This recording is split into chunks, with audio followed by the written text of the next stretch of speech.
एक जज स्वामी हुए हैं, नारायण स्वामी उन्हें कहते हैं। तो एक आदमी को उन्होंने फांसी की सजा दी। वकीलों के द्वारा जो साक्ष्य दिए गए, सबूत दिए गए, उनके अनुसार फांसी की सजा दी। वो रोते हुए जिसको फांसी की सजा दी कहा कि आपने तो सजा दे दिया, लेकिन फिर भी मैं आपसे कहता हूँ मैं निर्दोष हूँ, मैं अपराधी नहीं हूँ।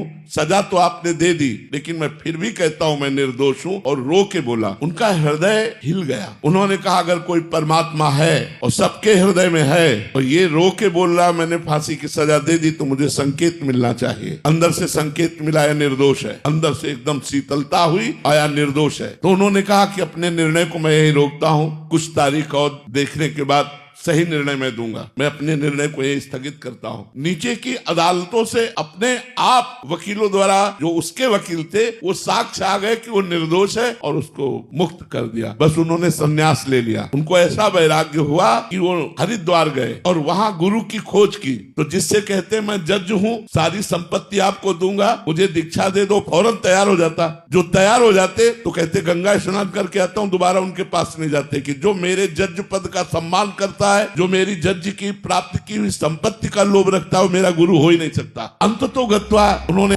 क्या करने की सोची। तो एक पहाड़ के शिखर पर खड़े होकर जे गिरना चाहते तो पीछे आवाज आई, तुझे गुरु चाहिए, पीछे मुड़कर देख। तो एक महापुरुष खड़े हुए थे। उनका वहीं से सुन, नजदीक आने की जरूरत नहीं, नारायण नारायण नारायण। तो बस अंतर ध्यान हो गए। बस उन्होंने नारायण, उनका नाम ही नारायण स्वामी पड़ गया। इतना नाम जब करते थे कि भाई जी हनुमान प्रसाद पोद्दार जो राधा बाबा, इनको ऐसे नली लगाई अपने यहाँ और कान में लगाई तो सुनाई दे रहा था नारायण नारायण नारायण नारायण।